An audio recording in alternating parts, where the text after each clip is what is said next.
अगर आप home loan का उपयोग करके घर खरीदना या बनाना चाहते हैं तो चेक करें कि आप प्रधानमंत्री आवास योजना CLSS मतलब क्रेडिट लिंक्ड सब्सिडी स्कीम के लिए पात्र हैं या नहीं। इस स्कीम में भारतीय समाज के अधिकांश वर्गों के लोग आते हैं, जिसमें आर्थिक रूप से कमजोर वर्ग मतलब EWS, निचला आय वर्ग LIG और मध्यम आय वर्ग मतलब MIG फर्स्ट और द्वितीय शामिल हैं। CLSS मतलब के क्रेडिट लिंक्ड सब्सिडी स्कीम प्रत्येक वर्ग के लिए निर्धारित लोन सीमा तक ही सीमित है। हालांकि आप अपनी पात्रता के आधार पर अधिक राशि का लोन ले सकते हैं, लेकिन यह राशि ब्याज सब्सिडी के लिए पात्र नहीं होगी। इस स्कीम के बारे में अधिक जानकारी के लिए हमारे वीडियो के अंत तक बने रहिएगा।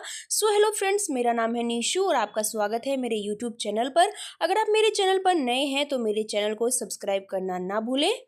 अपना घर होना प्रत्येक परिवार की मूलभूत ज़रूरत है। अगर आपके पास अपना घर नहीं है और आप घर खरीदने के लिए फाइनेंस प्राप्त करना चाहते हैं तो आप प्रधानमंत्री आवास योजना मतलब PMAY credit linked subsidy scheme के लिए पात्र बन सकते हैं।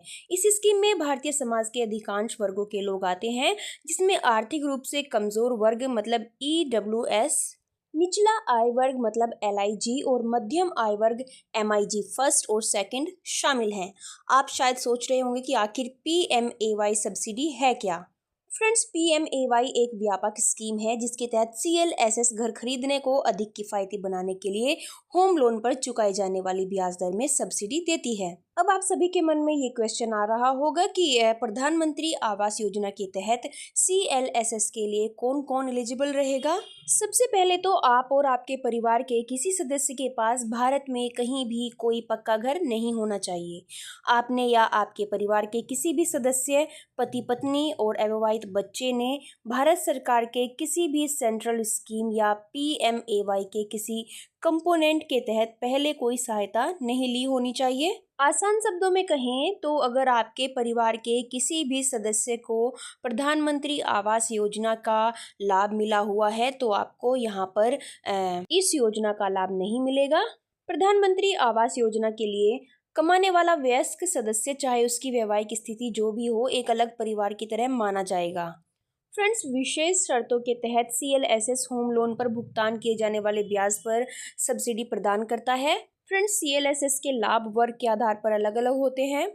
देखिए, सबसे पहले MIG फर्स्ट, इस वर्ग में वे लोग आते हैं जिनकी वार्षिक घरेलू आय 6 लाख से अधिक है लेकिन 12 लाख से कम है और उनके द्वारा निर्मित या खरीदी गई प्रॉपर्टी का कारपेट क्षेत्र 160 वर्ग मीटर से अधिक नहीं होना चाहिए। और यहाँ पर MIG फर्स्ट को जो लाभ मिलने वाला है वो इस तरह से है। अधिकतम 9 लाख तक की लोन राशि पर ब्याज दर में 4% तक की सब्सिडी इनको यहाँ पर मिलती है। और अब अगर हम बात करें MIG सेकंड की, इस वर्ग में वे लोग आते हैं जिनकी वार्षिक घरेलू आय 12 लाख से अधिक लेकिन 18 लाख से कम है और उनके द्वारा निर्मित या खरीदी गई प्रॉपर्टी का कारपेट क्षेत्र 200 वर्ग मीटर से अधिक नहीं होना चाहिए और इनको यहाँ पर लाभ मिलेगा। अधिकतम 12 लाख तक की लोन राशि पर ब्याज दर में 3% तक की सब्सिडी MIG द्वितीय को यहाँ पर मिलती है। अब बात करते हैं LIG और EWS वर्ग वालों की।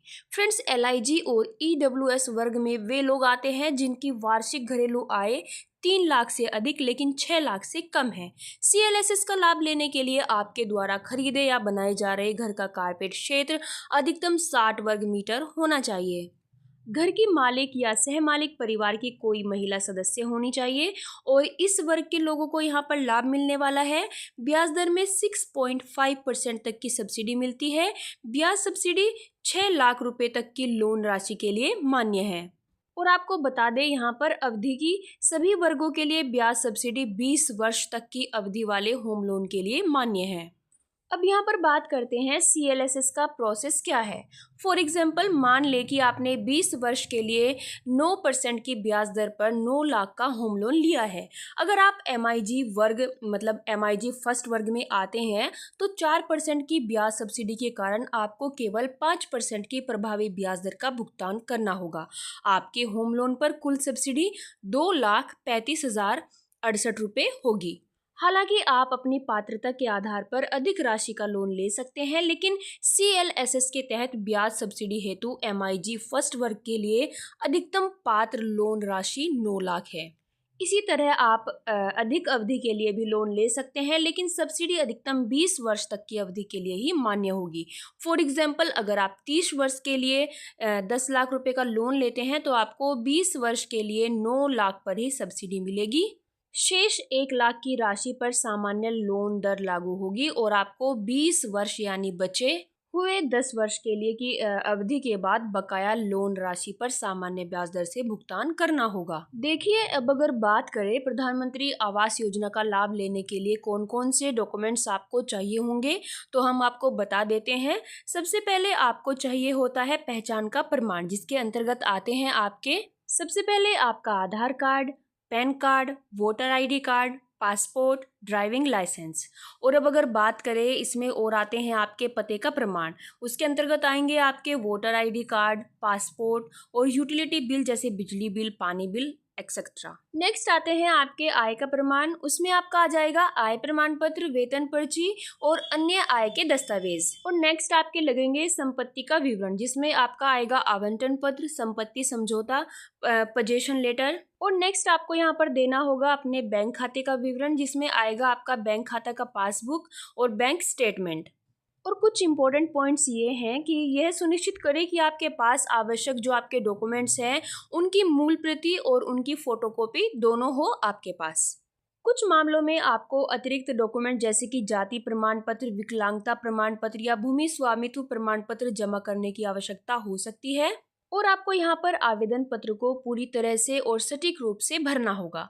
आवेदन पत्र जमा करने से पहले सभी डॉक्यूमेंट्स की जांच करें कि वे सही और प्रमाणिक हो। सो आई होप फ्रेंड्स आपको हमारा ये वीडियो पसंद आया होगा। वीडियो पसंद आए तो एक लाइक जरूर करें। तो फिर मिलते हैं हम हमारी नेक्स्ट वीडियो में नए टॉपिक के साथ।